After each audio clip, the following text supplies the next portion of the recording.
Welcome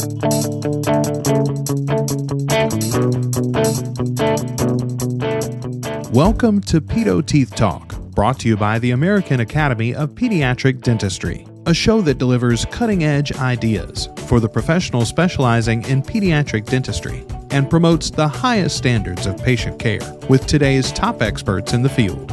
Now here's your host, Dr. Joel Berg. Thank you for tuning into Pedo Teeth Talk, where we bring you the contemporary issues important to you and your practice. Brought to you by the American Academy of Pediatric Dentistry. And thank you to our Pedo Teeth Talk sponsor, Hugh Freedy, for helping us bring you great content. We couldn't do this without them. Visit them at www.hughfreedy.com. That's HU-FRIEDY.com. We are here today with Michelle Lee, Executive Director of OSAP. Michelle began her tenure as Executive Director of the Organization for Safety, Asepsis and Prevention in 2018. She has more than 30 years of experience in the dental and healthcare industries. Her experience includes leading the Southeast's largest dental and medical staffing firm, as well as consulting with dental practices, providing leadership and team development training. Michelle is passionate about OSAP's mission to be the leading provider of infection prevention and control, education, training, and credentialing that supports safe dental visits. Michelle, thanks for being with us on Pedo Teeth Talk today. Oh my goodness, thank you for having me as a guest. Anytime I get to talk about OSAP is a good day. Well, I'm glad that we set this up because I want to talk about OSAP too. But before we get into this, I want to just talk about your background. I think we've interacted in the past. I'm familiar with OSAP, but I'm intrigued at the moment by your background prior to coming to OSAP because I read the word staffing. And as you know, there's kind of a crisis in staffing now. And maybe just for a moment, even though that's not our topic today, we're going to talk about OSAP and its work. But just since I have the expert here, what's your take on this staffing shortage situation? Well, first of all, I'm very happy I'm not in the staffing world right now. No,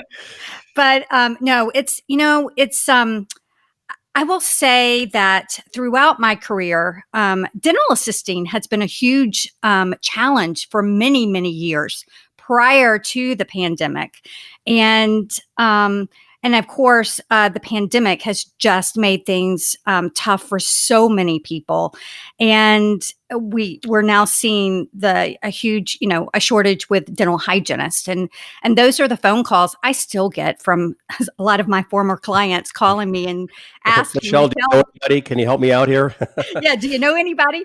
So I still get those questions. And, I don't know that there's any specific answer. I think it's going to take time. It's going to take continuing to do some grassroots effort in attracting people to this industry. And I think that's going to start in the middle school and high school years. Well, I'd love to have you back another time to talk about that problem and the solutions. I've interviewed a few people on this podcast about who offering solutions, and we'll see what happens. So let's go on to our topic of today.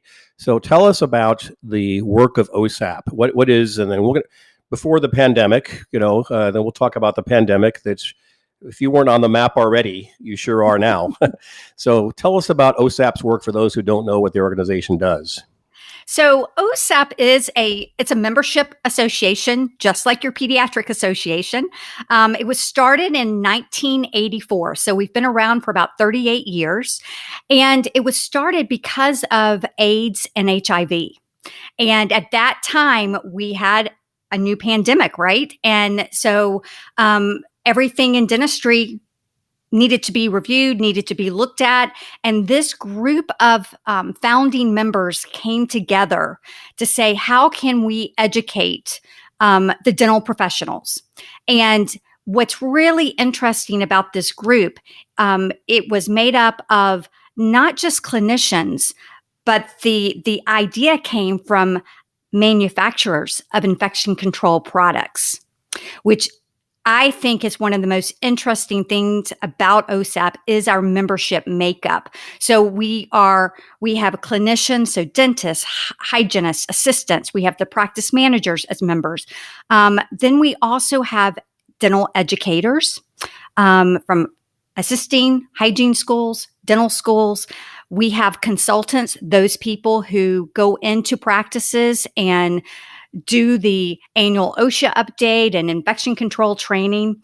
And then we have the manufacturers and distributors of dental infection control products, all working together to help disseminate the latest guidance, the updated regulations out to the global dental community. So even competitors in the field work together. And I think that's a wonderful example of that, where competitors maybe aren't even perceived as competitors because they have the common interest. And this is I think, in my view, that's one of the great things about OSAP. And to comment personally just for a moment, I graduated dental school in 83. And 2 months before graduation, we didn't wear gloves. And then a month before we did, because that's when the Kimberly Bergalis event occurred in Florida. And infection control was literally born overnight. And I think that's so I can understand the timing of OSAP. So you just mentioned membership in OSAP. So tell us what it means. How does one become a member, and what are the different types of members get? What's their benefit? Whether I'm an industry or I'm a dental assistant or I'm a dentist or whatever I may be. So well, becoming a member is very easy. You go online to osap.org and click the member tab. It's that easy to become a member. The applications are there, and it's very affordable. I think that's what people don't realize, because OSAP is we're always someone's secondary membership association. So they may be a member of the ADA or the ADHA or AAPD, and then they will also have an OSAP membership. So for a average size dental practice of about 10 individuals, the cost is $150 a year. For the whole practice, for everybody? For the whole practice. So each of those team members will have their own login and password to our site. And that's where there's so much value, because we have a database that's just incredible. It's a database of toolkits on every topic in infection control you can think of is there, from dental unit water lines to sterilization, anything that you. Well, that's fantastic. So if I'm a dentist and I have my own practice and I'm hiring new team members, this is a great onboarding tool. Absolutely, for them to become a member of it, and be able to go onto the site. And another great benefit, I mean, there's so many benefits for members, but one of the greatest benefits is our Ask OSAP section of the website. And if I'd like to say that in a dental office, besides the thermostat, the most debated topic in the dental office is infection control. People are always, is it paper up? Is it paper down? They're always having these discussions. And we have a feature on our website that you can just click Ask OSAP, enter your question, and you will have an answer back within 3 business days, written, documented, what the guidance says, what the regulation says, whatever it is. And we have a full-time dentist on staff. She's been with us for 20 years, and she responds to all of this information. That's incredible. I mean, it's really an incredible service. So I'm glad we're talking about this today. So to break it down specifically, so a team, you mentioned that example of a team of 10 and the low cost to become members. Let's look at it from the perspective of the dental assistant, who's probably the one in pediatric dentistry. They're the ones turning around the operatory. And, you have 50, 60 patients per doctor per day. Yes. And there's a lot of cognitive dissonance. There's a lot of situational awareness. I observe myself. You can see the difference in training levels. So is that, do you see that specifically more in pediatric dentistry, the need for more education because of the volume of patients? We're turning the rooms around a lot more. Oh, sure. When you're looking at pediatrics, you're looking at ortho. You do have ortho too. Yes. Yeah, you have a unique need there, because you are moving so fast. So it's so important to have those systems in place so that you can move at that speed, and that the person overseeing that has a clear understanding. So that's the other, we have a lot of free resources, free trainings on our, we have a learning management system we called our Infection Control and Safety CE Center. So it's all webinars. There are, we call them, trying to remember the name, what we call it, but it's an educational newsletter in infection control in practice. And so it's kind of like a self-study that you can do online to go through, read a scenario, answer the questions, all kinds of information. And another really cool learning tool that is free is something we actually put together with the CDC Division of Oral Health in 2020, and it's called Foundations: Building Building the Safest Dental Practice. And it is, I think there's 4 modules that you go online to complete. Very interactive. There are case studies. There's video. And an individual can walk through, it takes about 3 hours to complete it. And they can start it, stop it, go back. They don't have to do it in one sitting. And they can also earn CE for doing it. And the CE is done through OSAP's site. So they'll click on the link. But to get there, you go to CDC Train. And I can give you the link that you can put in your show notes for later.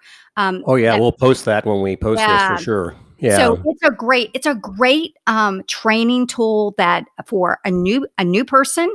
And then it's just a great training tool to just remind ourselves of all the steps that we have to take, right? Because it's easy to overlook things. Sure is. We will now pause for a word from our sponsor.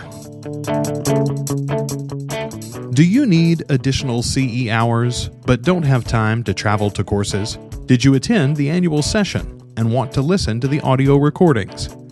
Check out AAPD's Education Passport, an online learning center, where you can earn CE and listen to audio recordings from all of our continuing education courses and more. Visit educationpassport.aapd.org.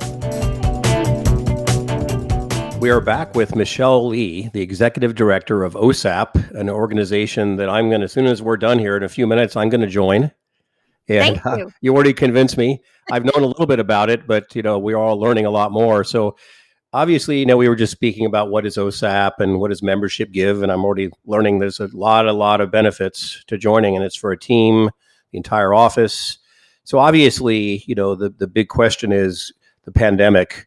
2 years, a little bit more than 2 years ago, I was practicing on March 16th, the day that we were shutting down. We didn't really know what that meant. We were sort of in shock. And, the next thing, it reminded me of when I was in dental school in 83, when Kimberly Bergalis said she had, what I mean? It was similar in the sense that we didn't know. We had more questions than answers, right?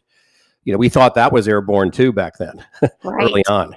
And I treated all the hemophilia patients way back then. So I got a dose of learning on site. But in this case, there's still a lot of unanswered questions. So what I want to ask you about is maybe just for a moment, tell us, you had to move into 5th gear and operate at a higher level. And this dentist who's answering questions, I don't know how they can handle the load doing that. But, what have you learned? And then we'll talk about some specifics. What has OSAP learned, and how has this made you a better organization, let's say?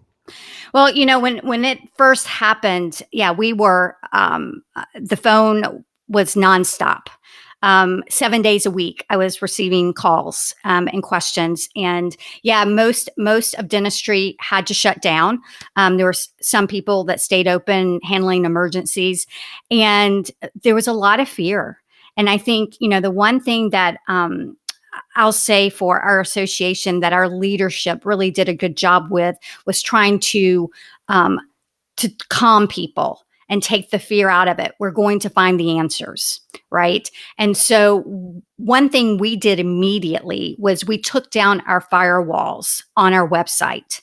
So everyone could have access to all the information we put out there. Even non-members. Non-members, yes. So we went out on social media and announced it and just kept trying to spread that word. And also, timing's everything. We just happened on March 11th, the day the pandemic was declared, we launched our dental infection control certificate program, which is an online education program that we have developed with the Dell Foundation. And that was planned. It was planned to launch that day. And that was a place many dental professionals went to help just get more knowledge. It wasn't pandemic specific. It was just infection control, right? But it was ready, though. I mean, it provided the solutions that the answers that people wanted. It was already there. It was there. And so people, what impressed me so much is how many dental professionals who were sitting at home, not necessarily getting paid, not knowing when their dental office was going to open again, they invested and paid the money to do this online training. And we had well over 1,000 people complete the certificate program in a couple of months. So, it's OSAP we have been right there, working closely with the CDC, Division of Oral Health. We have had a long-term relationship with that division of the CDC because they're very tiny. And a lot of people don't realize they have about 25 employees at the Division of Oral Health. They're the smallest division of the entire CDC. Mm-hmm. And they are charged with looking at guidance, developing guidance, and trying to disseminate that guidance. So they count on us to work with them very closely to make sure we're getting that information out. And many of our subject matter experts jump in to help with the development.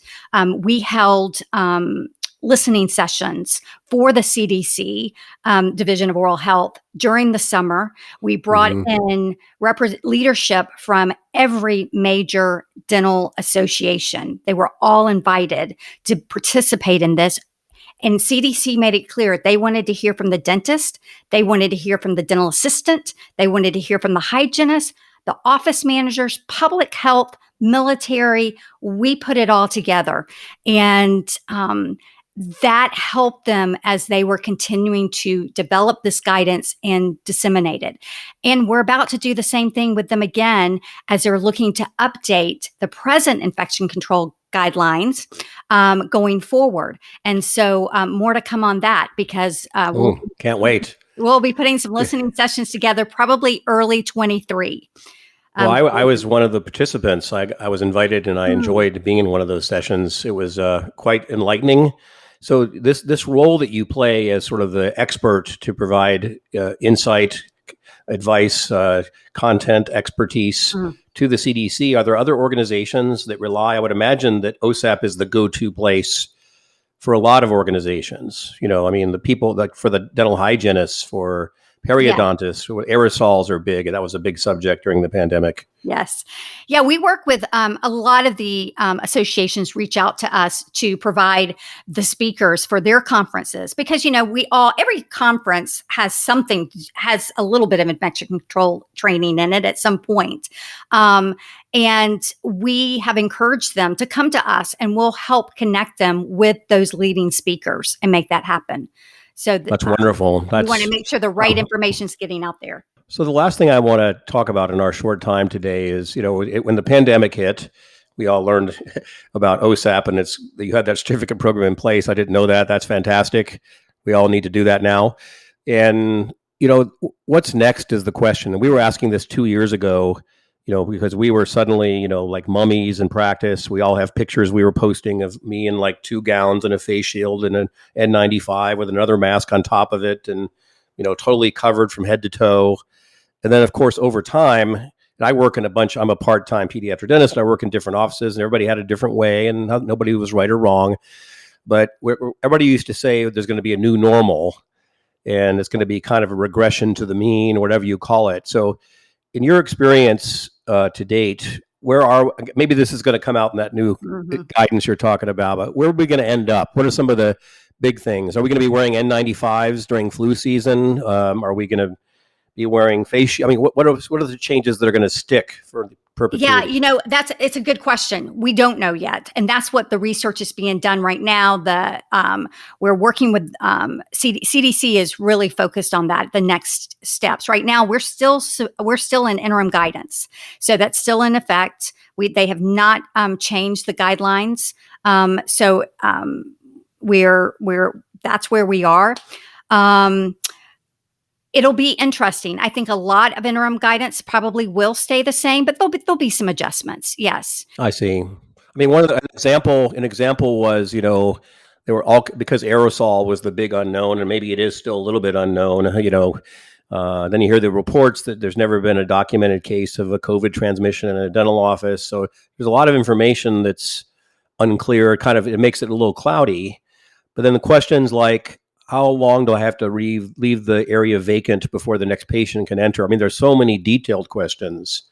And I guess we're going to hear some of this in the new guidance. Yes. And so in one point, we just had our annual conference a few weeks ago, and NIOSH, which is part of the CDC, and they specialize looking at the mask and the aerosols and so forth. They shared, they're doing some research. And so they've done a portion of it. They're about to do another stage of it. So a lot of information will be coming out very shortly.